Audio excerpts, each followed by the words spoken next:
बक्सर लोकसभा की सीट पर विजय पाने के बाद नवनिर्वाचित सांसद सुधाकर सिंह मंगलवार को अपने विधानसभा रामगढ़ में पहुंचे, जहां खुले मंच पर केंद्र की सरकार पर जमकर प्रहार किया।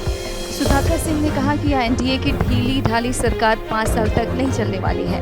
आप लोग चौंकिए मत, आने वाले 8 से 12 महीने के भीतर नई सरकार बनेगी। उन्होंने ये भी कहा कि मैं दिल्ली में 2 दिन रुका और इस दौरान दर्जनों मीडिया वालों से मेरी बातचीत हुई, लेकिन किसी भी चैनल पर मेरी आवाज को दिखाया नहीं गया। आप लोग देखेंगे जब अगले जुलाई में सदन चलेगा तो डंके की चोट पर मैं कह रहा हूं कि इस देश की सरकार को चंद दिनों में ही मेरे जैसे नौजवान सांसद जो इंडिया गठबंधन से जीत कर आए हैं, इस सरकार को घुटने पर ला देंगे। सांसद सुधाकर सिंह ने यह भी कहा है कि हम तो देखेंगे नहीं।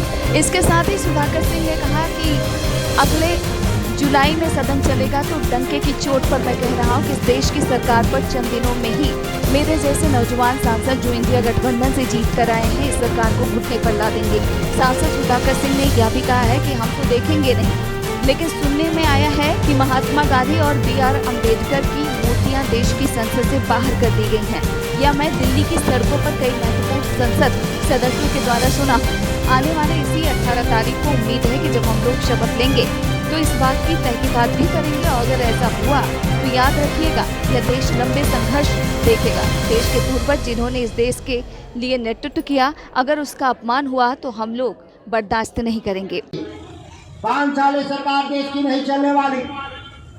साफ साफ मैं बता दूं आपको, इस देश की जो सरकार है ढीली ढाली सरकार है, और जिस अहमन्यता के साथ इस देश में सरकार चलाने का प्रयास भारतीय जनता पार्टी के द्वारा किया जा रहा है, आने वाले वक्त में 8 से 12 महीने के भीतर इस देश में नई सरकार बनेगी, यह आपको चौंकाएगा नहीं। इस मंच से मैं कह रहा हूं, दुर्गावती के मंच से सैकड़ों फेसबुक और डिजिटल मीडिया के लोगों कैद कर रहे हैं मेरे भाषण को। याद रखिएगा कि मैंने क्या कहा। राजभारती जी, अजय जी, फोटो सेशन बाद में करिए, कार्यक्रम पर आइए। फोटो सेशन बाद में होगा। चला आप लोग मंच से उतरते रहे। फोटो सेशन में समय दिया ही नीचे उतरिए।